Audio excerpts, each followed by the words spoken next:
Olá, pessoal! Vamos começar mais uma aula sobre distribuições de probabilidade contínuas, agora com a parte 2. Na aula passada, nós aprendemos duas distribuições contínuas, a uniforme contínua e a exponencial. E na aula de hoje vamos aprender uma das distribuições mais importantes da estatística, que é a distribuição normal. E ela tem a sua importância, primeiramente, porque vários fenômenos do mundo real possuem essa distribuição. Por exemplo, o peso de um bebê ao nascer, a produtividade de uma lavoura, o tempo de deslocamento em um trajeto, a quantidade consumida de ração por um rebanho. Veja, tudo isso são variáveis que podem ser modeladas segundo a distribuição normal. E mais ainda, o retorno de um investimento, a altura de uma planta ou o crescimento dela, a produção diária de leite, etc. E algumas aplicações da distribuição normal, muitas vezes, não são percebidas de forma direta. Por exemplo, nesse caso, o artigo utiliza a inteligência artificial para gerar novas moléculas. E em uma das suposições para essa geração é a distribuição normal. Então, olhando essa imagem no lado superior à direita, temos várias curvas. Essas curvas são normais. Então, em algum momento aqui, foi assumido uma distribuição normal. Isso ocorre com mais frequência do que a gente imagina. Várias aplicações fazem suposição de normalidade. Por exemplo, em controle estatístico de processo, queremos avaliar se o nosso processo está sob controle, nesse caso estaria entre essas duas linhas pontilhadas, ou fora de controle, quando os pontos extrapolam essas linhas.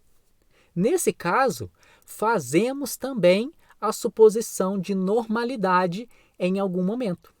Não vamos entrar em detalhes de como isso é feito, mas é importante também reconhecermos essa aplicação da distribuição normal. Ou mesmo as notas do Enem. Para o cálculo desses valores, existe uma suposição de normalidade da nota. Essas duas curvas que estamos vendo têm distribuição normal. Ou ainda, quando estamos estudando o grau de depressão de uma pessoa. Nesse caso, para essas linhas contínuas, foi assumido uma distribuição normal. Então, note a grande variedade de aplicações dessa distribuição. E qual que seria a definição do modelo normal? Dizemos que uma variável aleatória tem distribuição normal com dois parâmetros, o μ e o σ2, se a sua densidade é dada dessa forma que a gente está vendo. Nós não precisamos decorar essa distribuição, mas é importante perceber que os dois parâmetros que eu mencionei têm uma característica específica.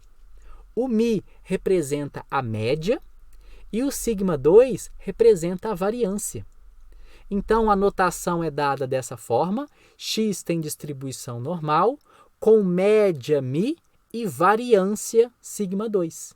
Então, é essa representação que vemos com mais frequência relacionando a distribuição normal. E veja o que esses parâmetros fazem. No gráfico da esquerda, temos duas distribuições normais variando a média. Ou seja, a média é uma medida de posição que faz com que a distribuição se desloque para a direita ou para a esquerda, diferente da variância, que é o gráfico da direita. Ela faz com que a distribuição fique mais achatada ou menos achatada. Então, mexendo nesses dois parâmetros, conseguimos modificar a distribuição. Veja então o que acontece quando mudamos estes dois parâmetros. Para cada coluna que estamos vendo, variamos a média. Então, veja, variando a média, a gente desloca a distribuição para um lado e para o outro. E para cada linha, estamos mexendo na variância. estamos aumentando a variância de cima para baixo. Então, quanto maior a variância, mais alargado fica a minha distribuição. E no gráfico central, em amarelo, temos a distribuição com média 0 e variância 1. Nós vamos falar um pouco mais dela daqui a pouco. E quais são as propriedades da distribuição normal? A primeira, como já foi falado, ela tem a curva em forma de sino. É exatamente essa que estamos vendo. Além disso, o x varia de menos infinito até mais infinito. E a terceira característica, veja que interessante, a média é exatamente esse ponto mais alto da distribuição e ela separa a distribuição em duas partes iguais. Então, a mesma área que temos do lado esquerdo, temos do lado direito da linha pontilhada e essa linha é exatamente o ponto da média. E sabendo disso, conseguimos entender, por exemplo, essa figura. No quadro temos a nota dos alunos, que varia de 200 a 2040, e entendemos o que o indivíduo está falando e se ele está certo ou se está errado no seu comentário. Continuando com as propriedades da distribuição normal, considerando que temos uma FDP, sabemos que a integral de A até B da minha f de x dx tem que estar entre 0 e 1. Ou seja, graficamente é essa área em azul que estamos vendo. Além disso, se considerarmos a integral de menos infinito a infinito da f de x dx, tem que ser igual a 1, que é exatamente isso que estamos vendo na segunda figura. Além disso, sabendo que a média é esse ponto central, a média menos um desvio padrão para a esquerda e mais um desvio padrão para a direita representa 68% dos dados.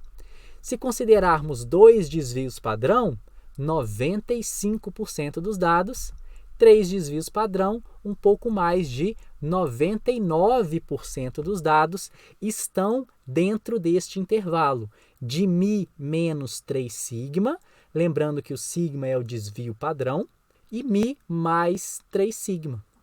E por que estamos falando isso? Por conta do padrão 6 sigma de qualidade. Em algumas áreas, é necessário ter um alto nível de qualidade para que não tenhamos surpresas. Por exemplo, em um padrão 3 sigma de qualidade, temos uma aterrissagem de emergência no aeroporto de Guarulhos por dia. Ou seja, se nosso avião tiver um padrão 3 sigma de qualidade, vai acontecer um problema como esse por dia. Se tivermos um padrão 6 sigma, o que vai acontecer é uma aterrissagem de emergência em todos os aeroportos do Brasil a cada 5 anos. Então, já entendemos o que seria o 6 sigma e a importância desse padrão de qualidade. Outro exemplo, se tivermos um padrão 3 sigma para o fornecimento de energia, o que vai acontecer são 7 horas de falta de energia por mês. Se estabelecermos um padrão de qualidade 6 sigma, teremos 1 hora de falta de energia a cada 34 anos.